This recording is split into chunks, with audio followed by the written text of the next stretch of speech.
Irmãos queridos, nós vamos abrir a palavra de Deus no Evangelho de Cristo, conforme o registro de Mateus, capítulo 4. Mateus, capítulo 4. Vamos fazer leitura até o versículo 11. Mateus 4, de 1 a 11. A seguir foi Jesus levado pelo Espírito ao deserto, para ser tentado pelo diabo. E depois de jejuar 40 dias e 40 noites, teve fome. Então o tentador, aproximando-se, lhe disse: Se és filho de Deus, manda que estas pedras se transformem em pães. Jesus, porém, respondeu: Está escrito: Não só de pão viverá o homem, mas de toda a palavra que procede da boca de Deus. Então o diabo o levou à cidade santa, colocou-o sobre o pináculo do templo e lhe disse: Se és filho de Deus, atira-te abaixo, porque está escrito: Aos seus anjos ordenará a teu respeito que te guardem, e eles te susterão nas suas mãos, para não tropeçares em alguma pedra. Respondeu-lhe Jesus: Também está escrito: Não tentarás o Senhor teu Deus. Levou ainda o diabo a um monte muito alto, mostrou-lhe todos os reinos do mundo e a glória deles, e lhe disse: Tudo isso te darei, se prostrado me adorares. Então Jesus lhe ordenou: Retira-te, Satanás, porque está escrito: Ao Senhor teu Deus adorarás, e só a Ele darás culto. Com isto, o deixou o diabo, e eis que vieram anjos e o serviram. Amém. Irmãos amados, esse texto está registrado nos 3 evangelhos sinóticos, em Mateus, em Marcos e em Lucas. Algumas nuances distinguem os relatos, porque Marcos, que é o mais sucinto dos registros, nos informa algo interessantíssimo, porque nos fala que Jesus foi compelido pelo Espírito para o deserto. Isto é mais do que ser conduzido ou levado. Compelido é levado compulsoriamente, forçosamente. Há uma força maior aqui. Também Marcos e Lucas nos informam algo que Mateus não nos informa. Porque Mateus nos informa que depois de jejuar 40 dias e 40 noites, teve fome. Então o tentador entra em ação. Mas tanto Marcos quanto Lucas nos informam que Jesus é tentado durante os 40 dias. Isso é muito importante entender. Que não foi uma tentação pontual, depois dos 40 dias. Porque Marcos 1,13 diz: Onde permaneceu 40 dias, sendo tentado por Satanás.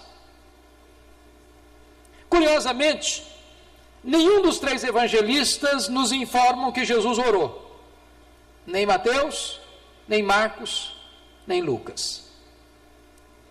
Pressupõem que ele orou, mas nos informam que ele jejuou.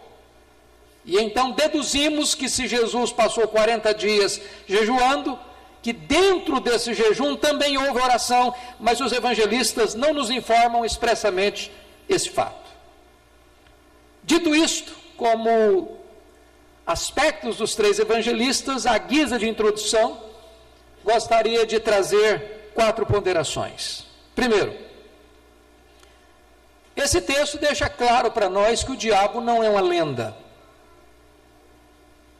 não é um mito, não é uma espécie de ideia subjetiva ou energia negativa. Que o diabo é um ser, um anjo caído, uma personalidade, maligno em seu caráter, mau em suas ações. A Bíblia o compara a uma serpente astuciosa, a um leão voraz, a um dragão destruidor. A Bíblia o chama de príncipe deste mundo, Deus deste século, o espírito que agora atua nos filhos da desobediência. Ele age sem trégua, ele não tem descanso, ele sempre está em ação. A segunda coisa que é importante entender, à guisa de introdução, é que a tentação, ela é inevitável, inevitável. Deus teve um filho sem pecado, Jesus Cristo, mas não teve nenhum filho sem ser tentado. Todos nós sabemos o que é isso. Todos nós já passamos, ou estamos passando, ou passaremos por isso. É importante entender que não é pecado ser tentado, porque o texto diz que foi o Espírito Santo quem compeliu Jesus ao deserto para ser tentado, e Mateus nos informa que ele foi levado pelo Espírito Santo para ser tentado. Alguns estudiosos, por não temerem a Deus e não estarem calçados com as sandálias da humildade e nem vestidos pela fiel interpretação das Escrituras, blasfemam dizendo que o Espírito Santo estava em parceria com Satanás para levar Jesus ao pecado. A Bíblia não nos diz isso. Quando o Espírito Santo compele ou conduz Jesus ao deserto para ser tentado, não é para induzi-lo ao pecado, mas exatamente é para vencê-lo no seu território. Porque, se vocês perceberem, não é aqui propriamente Satanás quem está atacando a Jesus, é Jesus quem está invadindo o seu território. E invadir o seu território para vencê-lo. Portanto, irmãos, é importante para nós entender uma coisa. Jesus nos ensinou a orar dizendo: livra-nos da tentação. Nós deveríamos entender que a tentação é algo que não devemos estimular, mas também nós devemos esperar. Devemos esperar. Terceira coisa, a tentação pode vir na sua, na minha vida, na nossa vida, nas horas mais esplêndidas da nossa jornada. Se não, vejamos. Jesus acabou de ser batizado no Jordão. Jesus viu uma das experiências mais incríveis do seu ministério, os céus abertos, Espírito Santo descendo sobre ele, o Pai falando das alturas: este é o meu Filho, o meu amado, em quem eu me comprazo. Notem isso. Depois diz a Bíblia que Jesus Cristo vai para o deserto, é Lucas que nos informa isso, cheio do Espírito Santo, conduzido pelo Espírito Santo, compelido pelo Espírito Santo. Em outras palavras, não houve nenhum intervalo entre a glória do batismo e a dureza da tentação. Não houve nenhum intervalo entre o sorriso do Pai no Jordão e a carranca do diabo no monte da tentação. Jesus saiu da água do batismo para o fogo da tentação. Nenhuma transição entre o céu aberto do Jordão e a escuridão medonha do deserto. O que significa isso? Significa que o fato de você ser um crente piedoso, cheio do Espírito Santo, que está sendo guiado pelo Espírito Santo, você não está isento de ser tentado a despeito dessas grandes e gloriosas experiências. Quarto lugar, o mesmo Jesus que venceu o diabo nos assiste quando somos tentados. E eu entendo, irmãos, que uma das razões por que esse texto está na Escritura é exatamente por isso.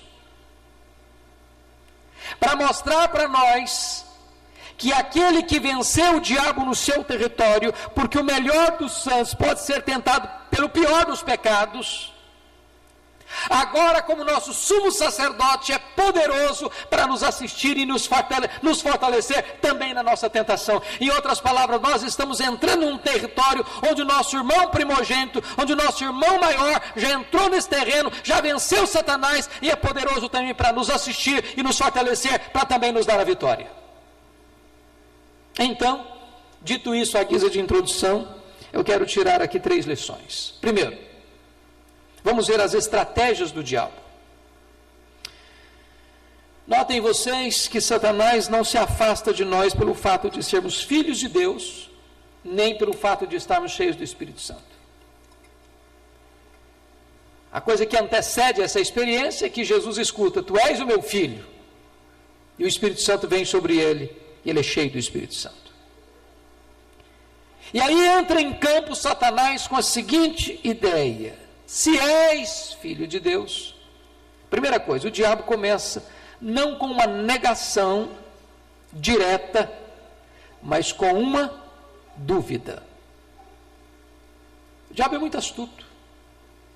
É claro que ele não chega dizendo para você algo que vai confrontar sua fé de forma direta. Ele começa com uma sutileza.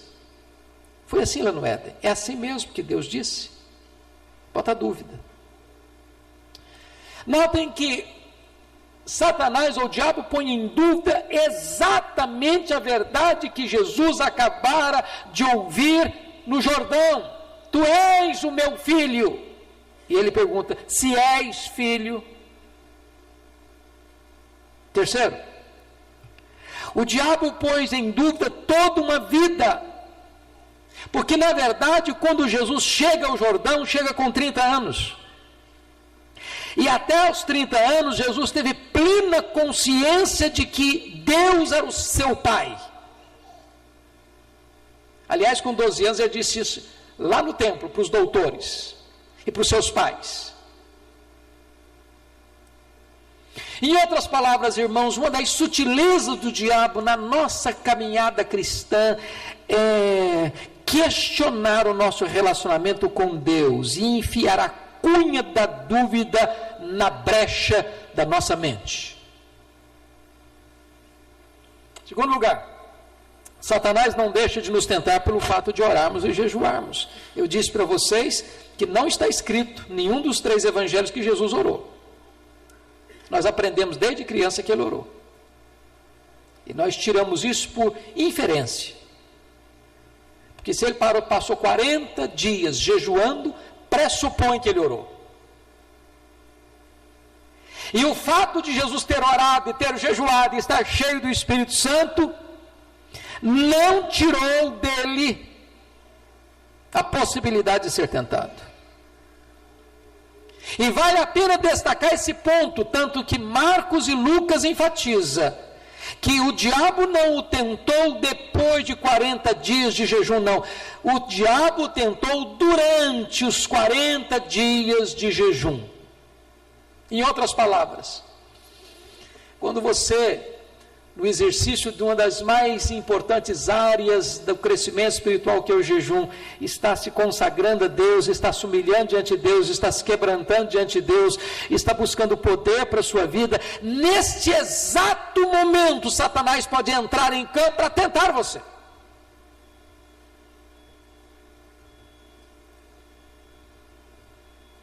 Quem não vigia, quem não ora, não consegue resistir a essa tentação.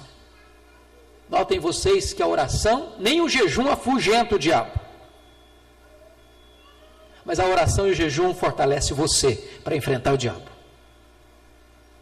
Orai e vigiai, para não cairdes em tentação. Terceiro, Satanás, com a sua sutileza, nos tenta nas coisas pertinentes que estão atingindo a nossa vida naquele momento. Se não, vejamos. Primeira tentação tem a ver com a fome. Com a fome. Eu nunca tive a experiência, eu acho que ninguém aqui nesse auditório já teve a experiência de jejuar 40 dias. Mas nós já lemos de pessoas que jejuaram 40 dias. Alguns deles entraram em desespero.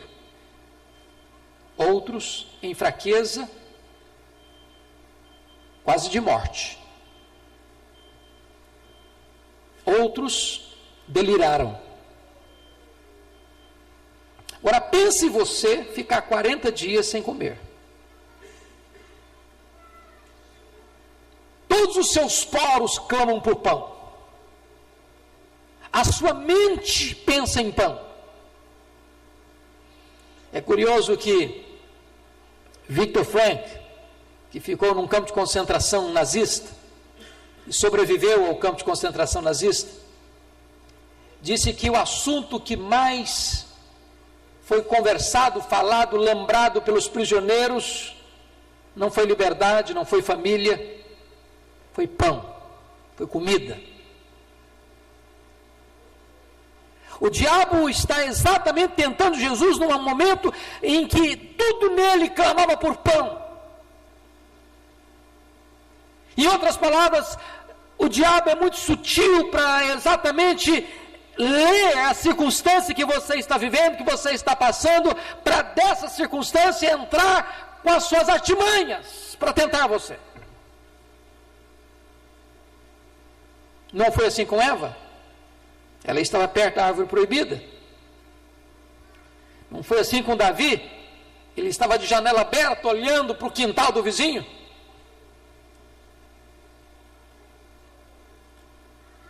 Não foi assim com Pedro? Ele estava seguindo Jesus de longe. Mas notem, o diabo nos tenta naquilo que nós chamamos do nosso ponto forte e do nosso ponto fraco. Qual era o ponto forte? A filiação de Jesus. Ele sabia que ele era filho. Ele escutou isso do pai: tu és meu filho. Qual era o ponto fraco? Se é que nós podemos falar em ponto fraco de Jesus, é que ele estava com fome, e ele era homem, verdadeiramente homem. E o diabo tenta nos dois pontos: no ponto forte, se és filho; no ponto vulnerável, então transforma essas pedras em pães. Quando é que nós somos mais vulneráveis? Quando nós nos julgamos fortes. Não foi esse o ponto de Pedro? Ainda que todos te deixem, eu jamais. Autoconfiança.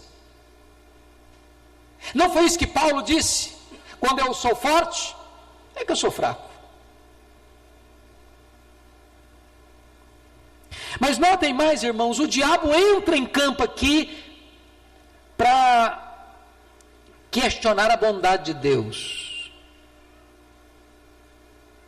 Porque se Jesus estava num deserto, se Jesus estava com fome, se Jesus estava sozinho, se Jesus estava cercado de feras,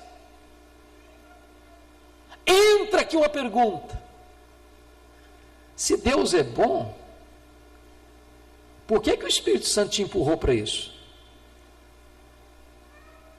O que está passando por isso? E eu não sei se você já parou para perceber que quando você está passando uma crise, você é levado a questionar a bondade de Deus na sua vida. Não foi assim com os discípulos, quando eles estavam na tempestade no mar da Galileia? Mestre, não te importa que pereçamos? Não foi assim que os judeus pensaram acerca de Jesus quando Lázaro morreu? Não podia ele fazer alguma coisa para que esse homem não morresse? Se Deus é bom, por que eu estou passando por essa crise? Se Deus me ama, por que eu estou doente? Se Deus cuida de mim, por que eu estou desempregado? Se Deus é tão fiel, por que eu estou atravessando esse vale? E eu não sei se vocês se lembram do filme Deus Está Morto, o primeiro exemplar do filme, que aquele professor ateu, nas discussões com o aluno crente, chega um momento que ele confessa que o seu ateísmo decorreu do fato de ele ter esperado que a sua mãe fosse curada de câncer, e que já que Deus não curou a sua mãe de câncer, esse Deus então não é bom. Ele passou a odiar Deus.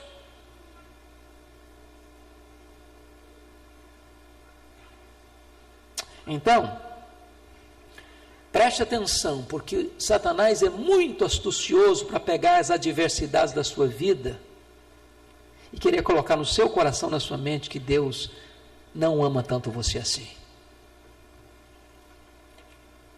Agora anotem, o diabo está aqui explorando também as circunstâncias adversas, porque tudo que está ao redor desse texto retrata isso: a fome, a solidão, as feras, o deserto. Não são boas companhias, nem boa circunstância. E qual é a sugestão de Satanás? Se você está numa crise, e Deus está dizendo que ama você, por que você não sacode essa dependência de Deus e faz alguma coisa? Para que você confia em Deus quando a crise chega? Não é a pergunta da mulher de Jó? Ainda conservas a tua integridade, Jó? Amaldiçoa o teu Deus e morre. Faça alguma coisa. Resolva o seu problema. Transforma essas pedras em pães.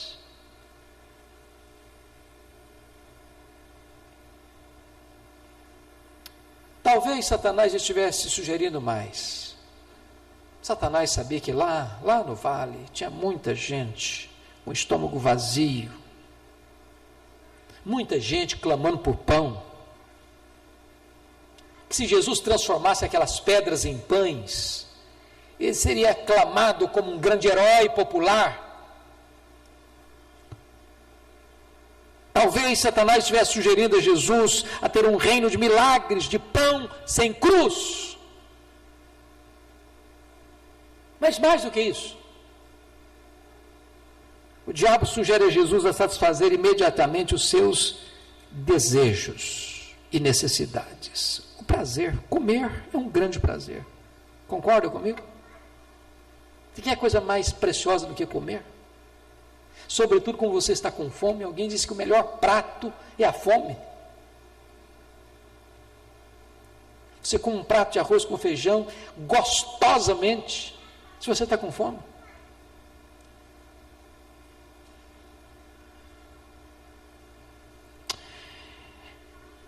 Talvez, queridos irmãos, Satanás está tentando exatamente nesse ponto. Você está com necessidade? Você quer suprir sua necessidade ou o seu prazer? Faça. Não se reprima. Não é aí o tom da música popular? Não se reprima.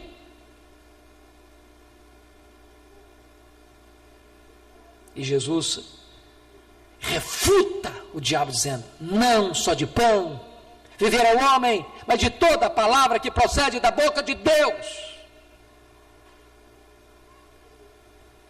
Mas aí vem uma segunda área da tentação, quando a Bíblia diz que Satanás leva Jesus para o pináculo do templo, o ponto mais alto da cidade santa.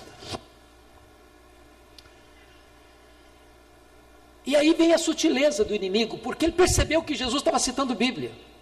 Está escrito. É aí? Então eu vou citar a Bíblia também.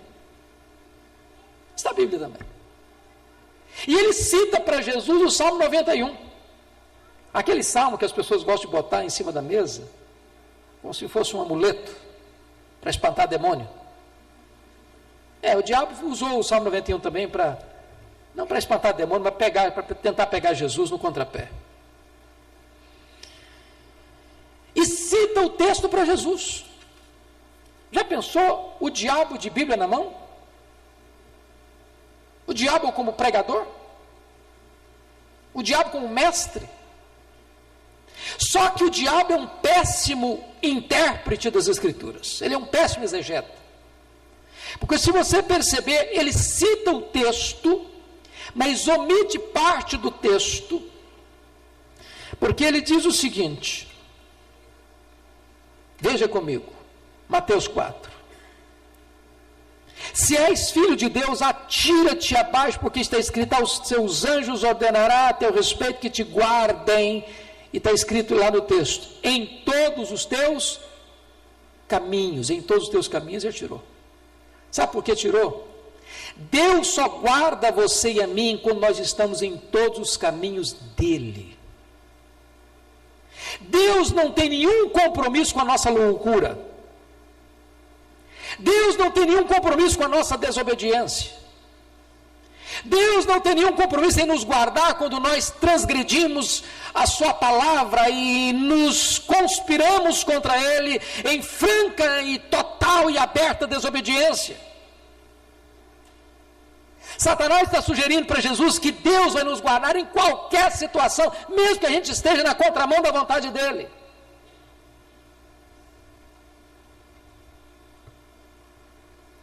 Notem vocês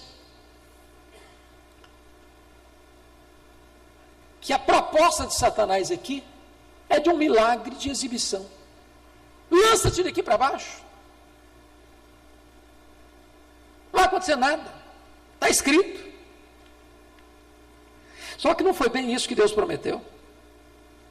Deus não prometeu que vai honrar as aventuras e loucuras da nossa presunção. Sabe o que significa isso, irmãos? O diabo quer nos levar a pecar confiados na graça de Deus. Sabe o que significa isso? Pode pecar. Peca. Não vai acontecer nada, não. Deus vai dar um jeitinho. Você vai sair dessa. Você vai escapar. Na hora H, Deus manda o anjo dele e te livra. Quantas pessoas que pecam hoje na pressuposição de que Deus vai perdoar? Vai dar tudo certo. Sabe qual é a resposta de Jesus? Não tentareis o Senhor teu Deus. Não tentarás o Senhor teu Deus. Querer que Deus seja parceiro da nossa loucura é tentar a Deus. Mas aí vem a última tentação.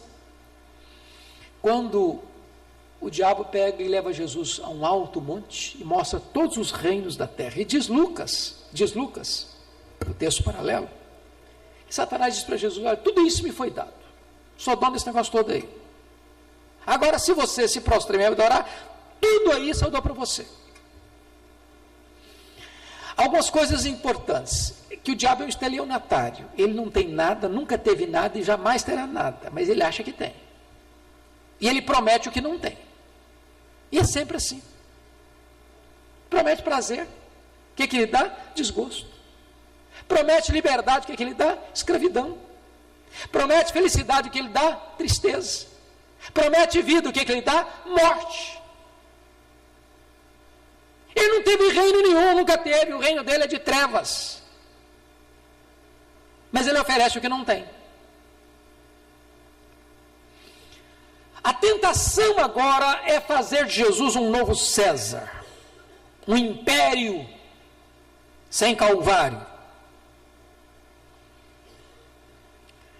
E diz a Escritura que Jesus refuta-o dizendo, só o Senhor teu Deus adorarás, só a Ele darás culto, retira de Satanás. E diz Lucas 4,13 que ele se retirou. até momento oportuno. Em outras palavras, nenhum momento na sua e na minha vida é tão perigoso como quando depois de uma grande vitória. Por quê? Porque o fato de você ter vencido um round da luta não significa que você não terá mais luta daqui para frente. A luta vem, a prova chega, a tentação vem com outras roupagens. Por isso, eu gostaria de olhar para esse texto agora, observando como vencer o diabo. Como é que Jesus venceu? Por que Jesus venceu? Como Jesus venceu? Isso é importante para nós. Primeiro, Jesus venceu, primeiro, por ter uma vida de intimidade com Deus, por meio pressupomos, da oração, claramente, do jejum.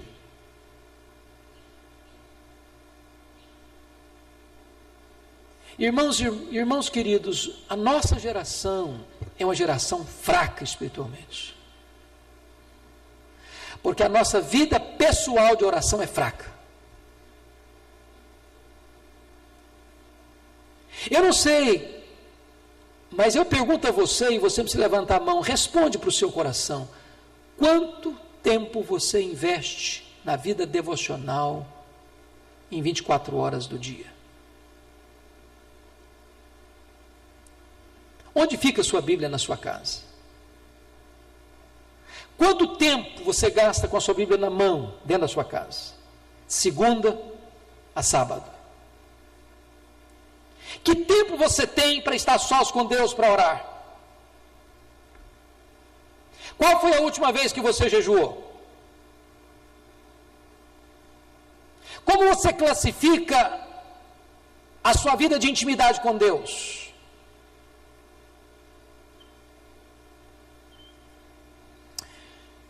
Nós não teremos resistência e força para enfrentar essa luta, irmãos, a não ser que nós estejamos revestidos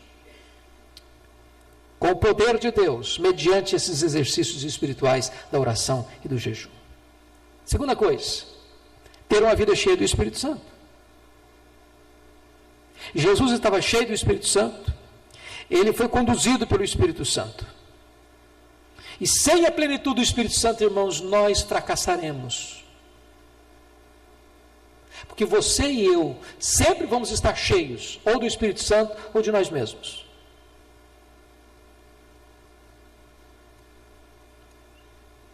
E eu faço essa pergunta a você hoje: você está cheio do Espírito Santo? Há evidências disso na sua vida? Às vezes nós achamos que um crente pinguço é um escândalo, e é mesmo. É mesmo. Mas nós não ficamos escandalizados quando falamos num crente que não está cheio do Espírito Santo. E quando Paulo trata do assunto, ele dá duas ordens, uma negativa e uma positiva. A negativa é: não vos embriagueis. A positiva é: enchei-vos do Espírito Santo. O que é pecado aí? As duas coisas. Um crente bêbado está pecando. Um crente não está cheio do Espírito Santo está pecando também. A negligência espiritual é um pecado. E a nossa geração está cheia de muita coisa, mas muitas vezes vazia do Espírito Santo de Deus. Terceira coisa, por que Jesus venceu? Porque Jesus tinha a palavra de Deus na sua mente, no seu coração e nos seus lábios. Irmãos, tem hora que não dá para buscar uma chave bíblica, não. Tem hora que não dá para correr lá na sua sala ou lá no seu escritório para abrir a Bíblia. Olha, está escrito aqui, não. Você tem que ter no seu coração. Crente tem que memorizar a palavra de Deus. Tem crente que memoriza piada. Sabe 1000 piadas, não sabe um versículo da Bíblia. Tem crente que é especialista em partilhar nas redes sociais toda piada engraçada, mas não partilha um versículo da Bíblia. Na hora que a coisa pega, não adianta piada. Você tem que ter Bíblia na mente, no coração e nos lábios.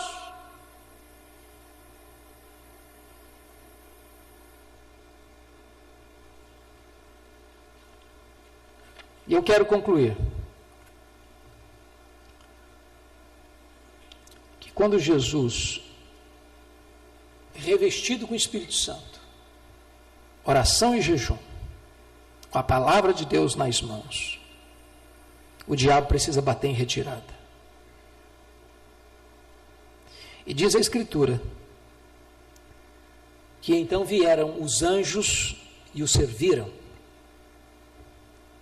Quando você rejeita as propostas do diabo, Deus envia a verdadeira provisão que você necessita.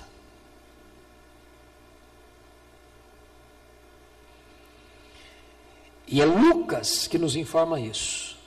Depois que Jesus foi cheio do Espírito Santo no Jordão, que foi conduzido pelo Espírito ao deserto, e ele estava cheio do Espírito Santo no deserto, e venceu Satanás no deserto, cheio do Espírito Santo, ele retorna para Galileia, e cheio do Espírito Santo, ele entra na sinagoga de Nazaré, e cheio do Espírito Santo, ele pega a palavra de Deus nas mãos e lê: o Espírito do Senhor Deus está sobre mim, e me ungiu para pregar, para libertar e para curar. E nessa força, nesse poder do Espírito, ele realiza o seu ministério. E os doentes são curados. E os cativos são libertos. E os pecadores são perdoados. E o reino de Deus é estabelecido. Agora eu quero que você fique em pé para ler comigo Hebreus capítulo 2, versículo 18. Há uma só voz, porque a palavra de Deus para o seu coração nesta noite é uma palavra de esperança, é uma promessa que você e eu precisamos nos agarrar a ela. Hebreus 2,18. Toda a igreja comigo, por favor. Pois naquilo que ele mesmo sofreu, tendo sido tentado, é poderoso para socorrer os que são tentados. Você pode ler de novo? Pois naquilo que ele mesmo sofreu, tendo sido tentado, é poderoso para socorrer os que são tentados. Louvado seja o Senhor. Nós temos alguém que nos socorre, que conhece a nossa fraqueza. Ele já passou por esse caminho, ele venceu, e ele está do nosso lado. Ele é o nosso advogado, ele é o nosso Senhor, ele é o nosso Salvador. Ele se importa conosco, está pronto a nos assistir, a nos socorrer e a nos dar vitória.